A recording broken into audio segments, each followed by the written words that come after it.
আসসালামু আলাইকুম। আজ 13 আগস্ট 2026 খ্রিস্টাব্দ, 29 শ্রাবণ 1433 বঙ্গাব্দ, 29 সফর 1448 ইসরি, বৃহস্পতিবার। সংবাদ পাঠ করছি মনির হোসেন কামাল। প্রথমেই শুনবেন সংবাদ শিরোনাম। রাষ্ট্রপতি নির্বাচনে 2 প্রার্থী। বিএনপির মহাসচিব মির্জা ফখরুল ইসলাম আলমগীর ও জামাতে ইসলামীর নেতৃত্বাধীন কর্নেল অবসরপ্রাপ্ত অলি আহমদ বীর বিক্রম। রাষ্ট্রপতি নির্বাচন স্থগিত চেয়ে রিট। সাভারে প্রবাসীর স্ত্রী ও বাড়িওয়ালার মরদেহ উদ্ধার। বোমা বিস্ফোরণে আহত নারীর মৃত্যু।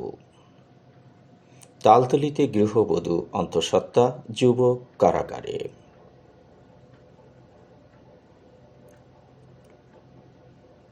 ইসলামী আন্দোলন বাংলাদেশ বরগুনার নতুন সভাপতি মোহাম্মদ অলিউল্লাহ এমপি। বরগুনায় গত 24 ঘণ্টায় নতুন করে হামে আক্রান্ত 9। সাগরে লঘুচাপ, 3 নম্বর সতর্ক সংকেত। মাইকিংয়ে রেকর্ড করা হয় লোকবেতারে। শুনলেন সংবাদ শিরোনাম, এবার বিস্তারিত। রাষ্ট্রপতি প্রার্থী হয়েছেন বিএনপি মহাসচিব মির্জা ফখরুল ইসলাম আলমগীর ও জামাতে ইসলামীর নেতৃত্বাধীন 11 দলীয় জোটের লিবারেল ডেমোক্রেটিক পার্টির চেয়ারম্যান কর্নেল অবসরপ্রাপ্ত অলি আহমদ বীর বিক্রম। রাষ্ট্রপতি মনোনয়ন পাওয়ায় দলের মহাসচিব ও স্থানীয় সরকার মন্ত্রণালয়ের মন্ত্রীর পদ থেকে মির্জা ফখরুল ইসলাম আলমগীর পদত্যাগ করেছেন।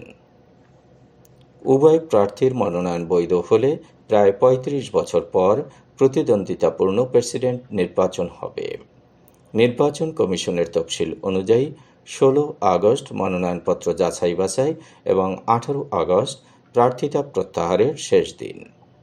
একাধিক বৈধ প্রার্থী থাকলে 20 আগস্ট জাতীয় সংসদ ভবনের অধিবেশন কক্ষে দুপুর 2টা থেকে বিকেল 5টা পর্যন্ত ভোট গ্রহণ হবে। এবারের ভোটার 349 জন সংসদ সদস্য।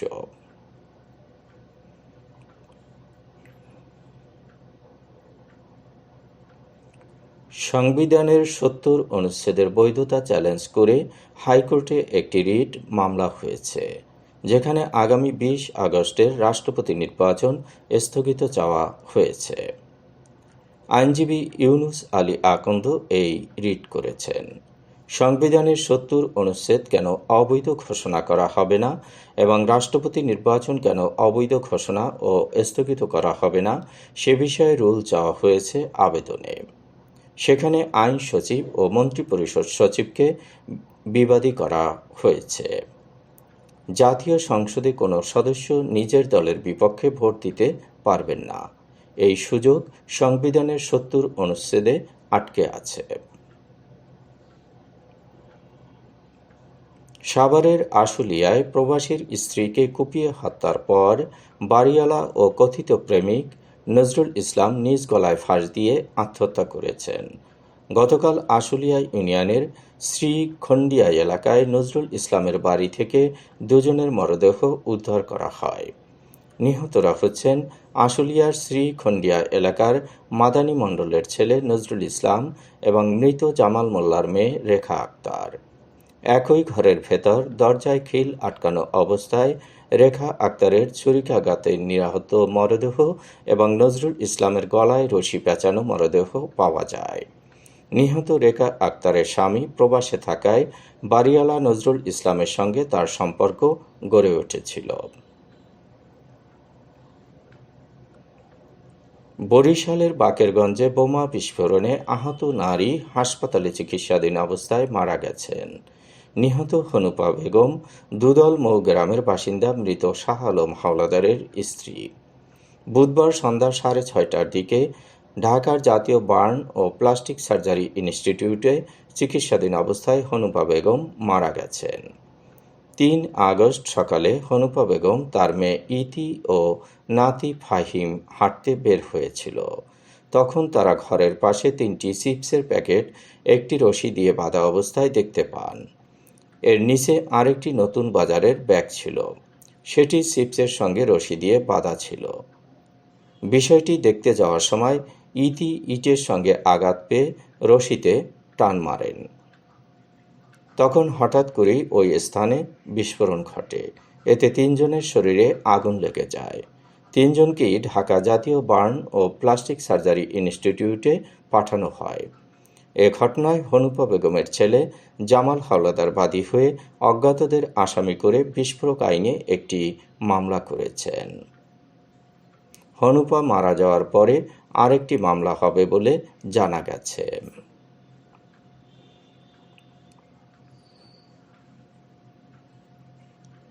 তালতলীতে বিয়ের প্রলোভন দেখিয়ে এক গৃহবধূকে একাধিকবার ধর্ষণের অভিযোগে শামীম গুলুমতাজ নামে এক যুবককে গ্রেপ্তার করেছে পুলিশ।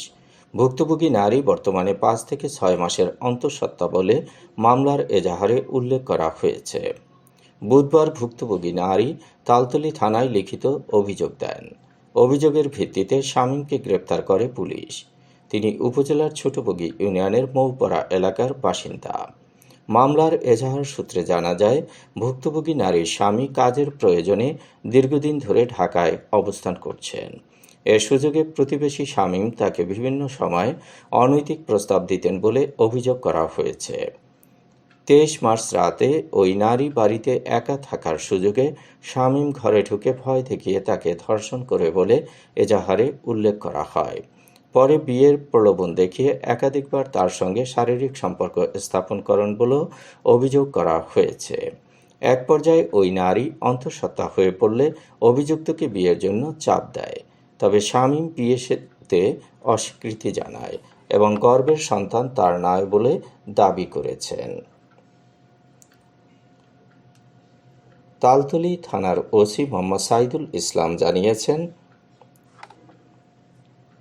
ধর্ষণের অভিযোগ পাওয়ার পর শামীম গুলুমতাজকে আটক করা হয়। পরে আদালতের মাধ্যমে তাকে কারাগারে পাঠানো হয়েছে। ইসলামী আন্দোলন বাংলাদেশ বরগুনা জেলা শাখার নতুন সভাপতি নির্বাচিত হয়েছেন বরগুনা 1 আসনের জাতীয় সংসদ সদস্য ও কেওড়া বুনিয়ার পীর আলহাজ মাওলানা মাহমুদুল হোসেন অলিউল্লাহ।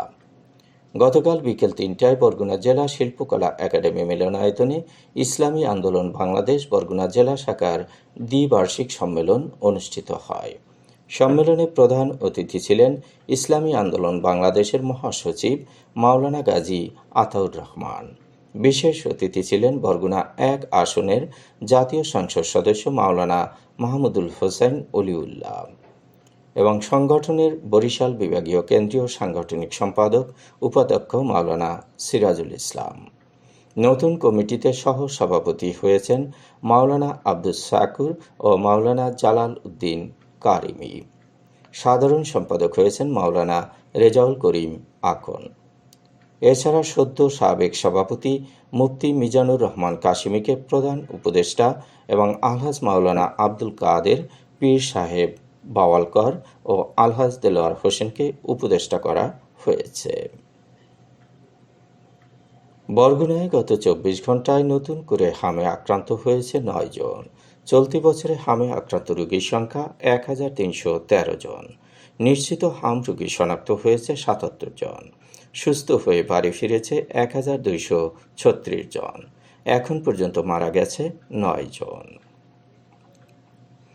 মাইকিংয়ে রেকর্ড করা হয় লোকবেতারে। সুমধুর ও সুস্পষ্ট কণ্ঠে মাইকিংয়ের জন্য লোকবেতারের কোনো বিকল্প নেই। লোকবেতারের সাউন্ডপ্রুফ স্টুডিওতে করা হচ্ছে গান ও নাটকের রেকর্ড। সেই সাথে লোকবেতারে নামমাত্র টাকায় প্রচার করা হচ্ছে বিজ্ঞাপন। 15 সেকেন্ডের বিজ্ঞাপন প্রচারিত হচ্ছে মাত্র 500 টাকায়। 30 সেকেন্ডের বিজ্ঞাপন 1000 টাকা, 45 সেকেন্ডের বিজ্ঞাপন 1500 টাকা আর 1 মিনিটের বিজ্ঞাপন প্রচার করা হয় মাত্র 2000 টাকায়। নির্ধারিত টাকার বিনিময়ে প্রতিদিন কমপক্ষে 5 বার করে পুরো 1 মাস বিজ্ঞাপন প্রচার করা হবে।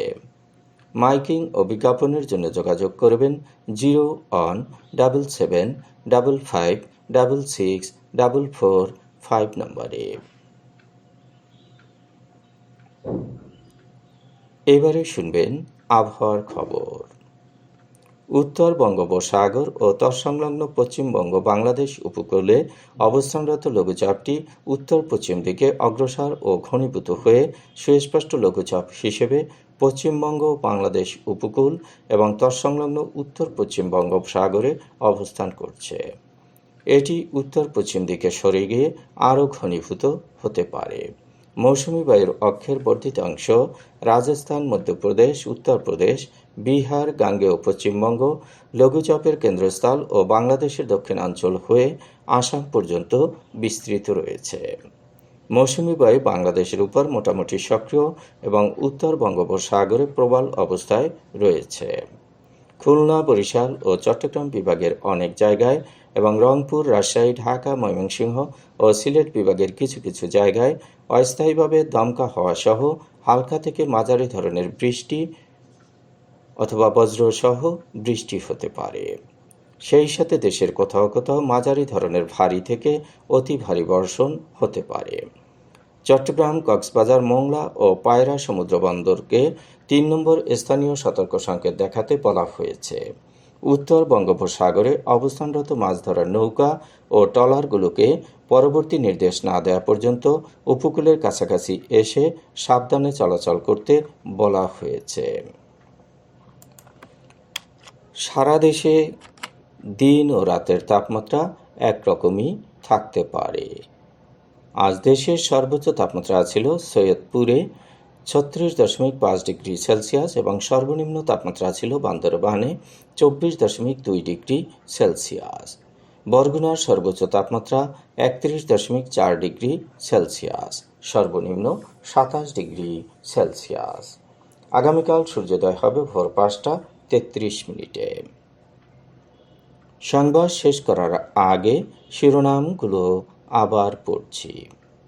রাষ্ট্রপতি নির্বাচনে ২ প্রার্থী। বিএনপির মহাসচিব মির্জা ফখরুল ইসলাম আলমগীর ও জামাতে ইসলামের নেতৃত্বাধীন কর্নেল অবসরপ্রাপ্ত অলি আহমদ বীর বিক্রম। রাষ্ট্রপতি নির্বাচন স্থগিত চেয়ে রিট। সাভারে প্রবাসীর স্ত্রী ও বাড়িওয়ালার মরদেহ উদ্ধার। বোমা বিস্ফোরণে আহত নারীর মৃত্যু। তালতলীতে গৃহবধূ অন্তঃসত্ত্বা, যুবক কারাগারে। ইসলামী আন্দোলন বাংলাদেশের নতুন সভাপতি মোহাম্মদ অলিউল্লাহ এমপি।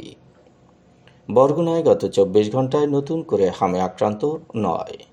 সাগরে লঘুচাপ ৩ নম্বর সতর্ক সংকেত। মাইকিংয়ে রেকর্ড করা হয় লোকবেতারে। সংবাদ শেষ করার আগে জানিয়ে দিচ্ছি লোকবেতারে সংবাদ জানানোর মোবাইল নম্বর। আপনার এলাকার গুরুত্বপূর্ণ সংবাদ জানাতে ফোন করুন 0-1-775-6-6-445 নম্বরে। আর লোকবেতারের সাথে যুক্ত হয়ে গান শুনতে চাইলে SMS করুন 0-on782-973478 নম্বরে।